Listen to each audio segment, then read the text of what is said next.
एक महत्त्वाची बातमी, काळी जादू काय असते हे राऊतांनी ठाकरेंना विचारावं असं रामदास कदमांनी म्हटलंय। ठाकरेंनी वर्षा बंगला सोडला तेव्हा टोपलीभर लिंबू मिळाले होते असं कदम म्हणाले।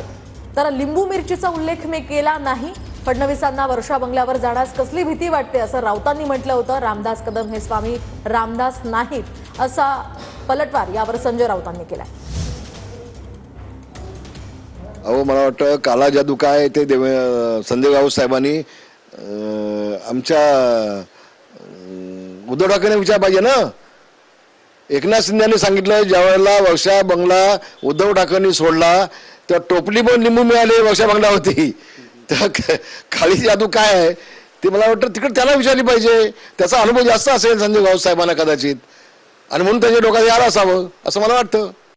हे जे रामदास कदम आहेत ते स्वामी रामदास नाही आहेत, ही जाणते तुम्ही ऐकायला पाहिजे। आता काळ्या जादूविषयी कोणी बोलायचं, मुळात ही अंधश्रद्धा आहे। माझा काल प्रश्न इतकाच होता की देवेंद्र फडणवीस अद्याप वर्षा बंगल्यावरती का राहायला जात नाही, याचं उत्तर रामदास कदमांनी द्यावं किंवा एकनाथ शिंदेंनी द्यावं किंवा स्वतः भाजपच्या प्रवक्त्यांनी द्यावं ना। एकनाथ शिंदे देवेंद्र फडणवीस वर्षा बंगल्यावर जायला राहायला का घाबरतायत? त्याच्यामध्ये मी असं म्हटलं का तिथे काय मिरच्या आहेत, लिंबू आहेत, अजून काय आहे? नाही।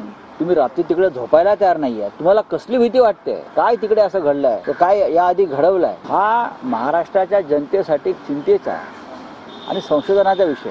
हे सगळेच काळू जादूवाले असतील, एकमेकाचं माहीत असेल।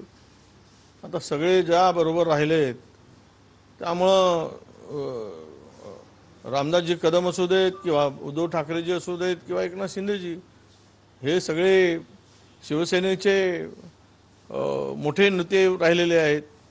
त्यामुळं काळी जादू पांढरी जादू हे सगळ्यांनाच अनुभव आहे असं माझं मत आहे।